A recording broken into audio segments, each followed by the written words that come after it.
Hi, I'm Elizabeth. And I'm Elizabeth. And welcome to There's Something Wrong with the Elizabeths. I feel like that was our most subdued one yet. Yeah, we've come out the other side a little bit. Yeah. The ninth showing was very hard for me physically. My body was just like, we're not doing this anymore. Okay, so you have been telling me every time he comes on the screen how bad you want Freddie Rodriguez's character, Reggie. Who I just love also as an actor. But no, I love Reggie. I think he has like a really kind, earnest energy. It's a lot of energy. He seems special. He seems simple to me. Yeah. But that's okay, you know, he deserves love too. But so another thing I do is I'll fill in plot holes. I think we talked about that a little bit in one of the others. One of the ones for Reggie is, so Reggie was in the army. He's wearing dog tags. Yeah. He was in the army and he gets kicked out for medical reasons, whatever they are. That's what you're assuming? That's what I'm assuming. Okay, yeah. Fine. I was like, did I miss something? Yeah, you missed like a whole section of the movie. We're talking about Reggie's backstory. No, they get kicked out for medical reasons, and he's like, but I want to serve. I want to do something important, because they say like Reggie just wants to feel special. He does say that. And one of his commanding officers, sort of on a whim, is like, figure out why half the men that join here can't make it. And he's like, got it. So he's like, okay, well, why do half the men who want to join, why are they not able to make it? So he's like, I will train half my body. This is his logic, not mine. Okay. He'll train half my body. That is a special kind of sickness. That you're like, I know it sounds stupid and I'm making it up, but it's not me. It's the character. Yeah. He'll train half his body and leave the other half normal to see what makes the tough guy and what makes the normal guy different, and let science discover them. Because, you know, he'd heard of twin studies where you have a control and you have a variable, but this is even better than twin studies in his mind. He's very into the science of it, and he wants to be helpful and he wants to be special.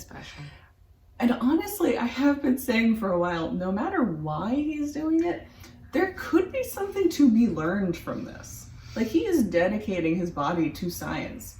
Like, that is a lot of dedication. There could be something to be learned from this. Like, especially he talks about the veins, like, how would that be different? Like, if your heart is pumping, you know, blood to all the muscles over here and the veins are weird, like, how would it be different for your body? Like, has anyone done this before? What can we learn from Reggie? I think it's fair to say no one has ever done that before. Yeah. Also, I just love Freddie Rodriguez. So he's good. He's good. He's great. I don't feel the same way about him that you do, but yeah, he's good. Another Elizabeth theory that I'm proud of, Mr. Dury. Okay, Mr. Dury and his son. Mr. Dury can maybe get it. Yeah. Oh, and M. Night Shyamalan's sister. Yeah. Totally thinks he's hot. Yeah, she's that too. She's like, he's a prophet. And then she like stares at him with googly eyes. She's like, hearing the voice of God in crossword puzzles, and she's really into it. So into that. So the ones that are solving all the puzzles, like he solves puzzles, the kid solves puzzles, everybody's solving puzzles. There's no mom, there's no like a dressing of a mom, he's not wearing a ring. Where'd the mom go? So they had a great, super happy life. Everything was going phenomenally. And then one day the mom just left. She just left. She never left a note. She never contacted them again. Yeah. There was no foul play suspected. She just packed up and left. For those of you who haven't seen the movie, that doesn't happen in the movie. She's making this shit up. It totally does. But I think it works. Actually, that one. Yeah, and so Reggie's less makes sense, but I still just respect him. It's still fun. But Dury, I think, like, so he and his son become so obsessed with solving puzzles, solving riddles, because they're trying to solve the biggest riddle of all. Why does that happen? Why did she leave? And they'll never know. Oh, that's sad. Yeah. But it gives him depth. You know? Yeah, it gives him something. Yeah. This is part of my problem, though, is I'll come up with these theories and then forget they were mine. A year from now, she's going to be talking about this movie. I mean, like, that didn't fucking I'll happen. be like, yeah, no, there's that scene where they address, like, Mrs. Dury left. Oh, And... you've just convinced yourself that that's what this is. Mm-hmm. This might be a little bit out of turn, but my great Elon actually had to do with Dury. Oh, and that's nice. that when his son, and I feel like he's been praised multiple times for being good with words, for being a prophet, for being super smart. Like, people just kind of look up to him naturally because he sounds great when he talks. So nice. And no one's really been paying attention to his son, and his son is actually the interpreter, or whatever, the symbols guy, as they say. Symbolist. The symbolist. That's a word. And well, we're making of course words it's like a word, man.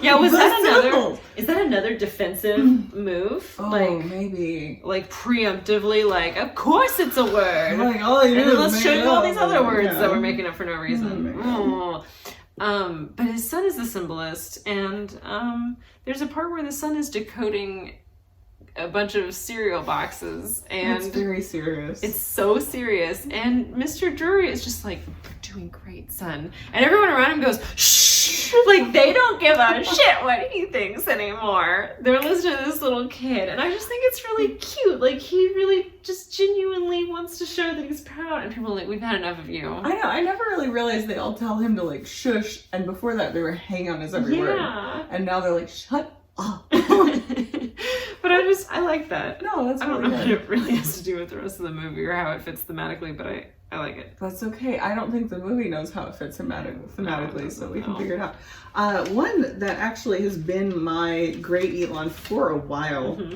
We talked about the sister. She just has such an earnest, Oh, Anna? such an earnest and, like, really genuine quality. It's really fun. She just seems like a really nice person. She's also doing some great acting. She's like really giving it her all. But her physicality in this one scene where she's like kneeling in front of Bryce Dallas Howard at the shower. And she's like, okay. And she tells the whole story about, like, when I was little and I didn't want to tell my friends, which is still telling. Yeah. But, you know, and she's like, is that okay? And then Bryce Dallas Howard does something that we don't get to see. But then she does this really cute, and it feels so natural. Like, it really just feels like this is who the person is as a person. She does this really cute, like, we're ready. Like, and it's way big and over the top with pigtails and snaps and pointing. And it could, in the hands of anyone else, be, oh my God, what the hell is happening? But with her, it just feels so genuine. It does. And I'll say, it was a great Elon. So I don't know that it's actually super clear, but she's supposed to be his little sister, which I think is kind of dumb. I feel like she should be the older sister because he's the loser who can't finish his book. Yeah. And she's like taking him in and takes care of him and all that. And she, you know, just like, that's fine. But she's supposed to be his kid sister. And the actress looks a little bit older than him. I think she is actually older than him. But I do like the idea of she's his kid sister. And when she is with Story, she has the opportunity. And it's very juvenile, but you see it in kids sometimes. And I think adults do this too, where we kind of regress into these little...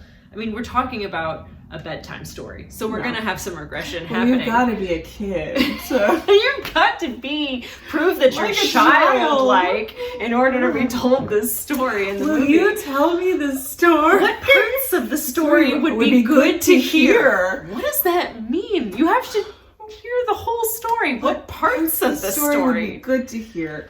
Anyways, but she kind of regresses into sort of a childlike thing. She's got her pigtails and everything. She looks younger in her like behavior and demeanor, and I think it's cute that she's getting to be kind of the older sister. She's got like a little sister she's taking care of. That is really cute. I like it. I like that character too, and that whole little scene with her. Yeah. On a sad note, Reggie dies at the end, right? I guess I because love him. No humans ever sees the monkeys the and lives. tick and live to tell about it. And he sees all three real up close. He sees a lot of shit that day. Yeah. And he's not gonna all he wanted to do was go out there and get some baby carrots, man. He throws that. And honestly, he drops the plate of baby carrots.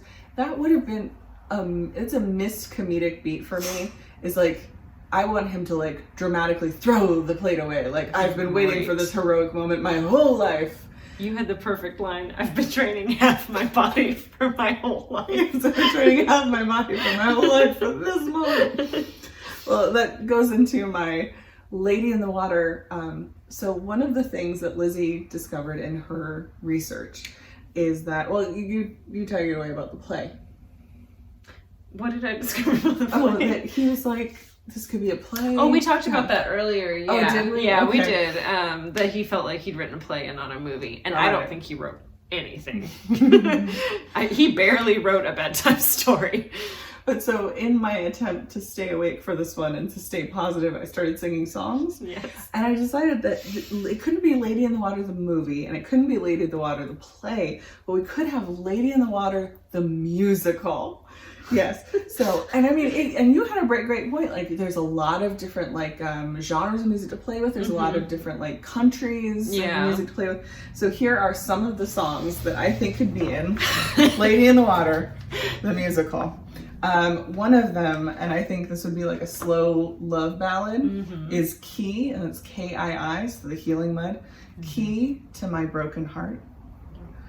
To my deformed heart. And then I think the Seven Sisters, when they're gonna go battle the Skrunt, could do a hip hop sort of rendition of I Don't Want No Skrunts. Yes.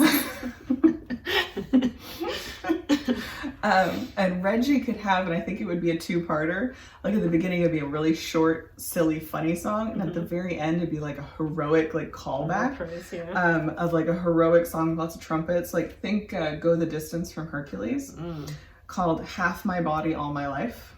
Nice. And then at the beginning, and this is the main number. Oh, at the end, it would be a sad one. I He know. should die in our musical. I think he would die in the musical. This would be like the main number. This would be led by Paul Giamatti's character. It's called I Want to Tell Us Just a Story. And I decided that his stutter will be filled in with tapping. Yeah. So I want to tell us just a story. Yeah. It'd be like a big chorus number. That is good. And every time he stutters, everyone's tapping. Is good. Right? Lady in the Water, the musical. God, that's gotta happen now. I didn't get Goddess, but I'm gonna get this. Get this, damn it. Yeah. It's funny that you've been coming up with that genre of movie to transform this in, because I've just been, in my mind, changing story from a sea nymph to a golden retriever. Which actually works for a lot of Basically the the same character. People treat her about the same. Except She for the says about the walkie-talkie same scene. amount. Yeah, except the walkie-talkie scene where Bryce Dallas Howard does some really good acting. Other than that, there's a lot of just dramatic looks, you know, and like, oh, I got a 10. Oh, people are talking to her. She doesn't really seem to know what they're talking about. I'm thinking about Golden Retriever's eyebrows. Yeah, their eyebrows. They're really good. Oh, And she does a great job with her eyebrows. yeah. But she could also have been played by a golden retriever. She doesn't have a lot of agency. Like, she doesn't change anything for the better, like, in a lot of ways. By somebody. She's seen by somebody. She tells him that this is the Guardian and she's wrong. Yeah. And then she doesn't know who anyone else is. She doesn't come up with a plan. She can't talk about anything. Yeah, she could be a golden retriever. A golden retriever with magical powers. Why not? I watched that movie. Sure. I don't know. Speaking of, we didn't get the bubbly. Oh, we're not doing that for the next? Oh, at the beginning of the next one? I gotta drive after that. You're right. Stop it, and Okay. we'll just like... All right. Already open Oh, yourself. you already opened Yeah, I know. mine. It's so nice. Okay, mine's not open. All right. Cheers to the last showing. Tits and ass. Yep. We are so fucking classy. Not even using bottles. We got bottles. Yeah, I mean, it counts. Yeah. Yep, we're gonna do one last showing. Thank God. And the gag reel. Yes. I don't know if we've discussed it before. Every showing since the second one, I've been saying, "Oh, we've got to watch this again." I really wish that we had a director commentary, a writer, director, star, editor commentary. I would kill for an M. Night Shyamalan commentary. Why did he not want to talk about this movie? Do you know? Do you know how this movie connects to Showgirls? Holy fuck! Showgirls has Penny. Penny is in the sequel. The sequel was written, directed, starred, edited by Rena motherfucking Riffle. You know who else does that? M. Night Shyamalan. They're basically the same person. Oh, that is so smart. So smart. That's Elizabeth thinking for you. All right, we will see you on the other side.